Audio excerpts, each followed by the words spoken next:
मंडळी, अलिबाग तालुक्यातील जनतेच्या दैनंदिन समस्यांसाठी थेट रस्त्यावर उतरून लढणारे मनसे शॅडो कॅबिनेट सदस्य देवव्रत विष्णू पाटील आज सामान्य नागरिकांचा खरा आवाज बनले आहेत।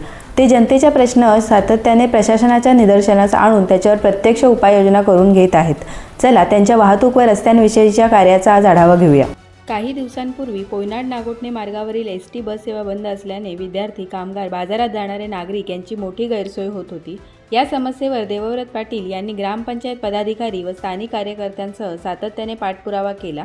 प्रत्यक्ष अधिकाऱ्यांना स्थळी नेऊन पाहणी करून घेतल्यानंतर अखेर कोयनाड येथे बस वळवण्याची व्यवस्था सुरू झाली आणि एसटी सेवा पुन्हा नियमित झाली।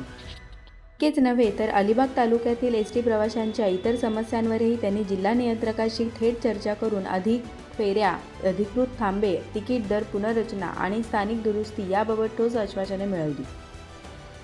याशिवाय मुंबई महामार्गावरच्या रखडलेल्या कामांमुळे होणारे अपघात व ट्रॅफिक यांच्या समस्यांवर लक्ष वेधण्यासाठी त्यांनी जनआंदोलनात सक्रिय सहभाग घेतला व नागरिकांसह पोलिसांच्या त्रासालाही आवाज दिला।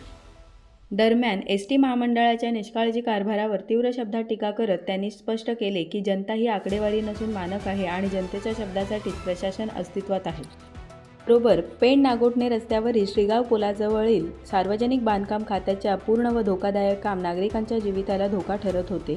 संरक्षक कठडे नसल्यामुळे अनेक अपघात होत होते। या गंभीर बाबीची दखल घेत देवव्रत पाटील यांनी स्वतः स्थळी जाऊन पाहणी केली, व्हिडिओद्वारे परिस्थिती समोर आणली आणि संबंधित अधिकाऱ्यांकडे जोरदार पाठपुरावा केला।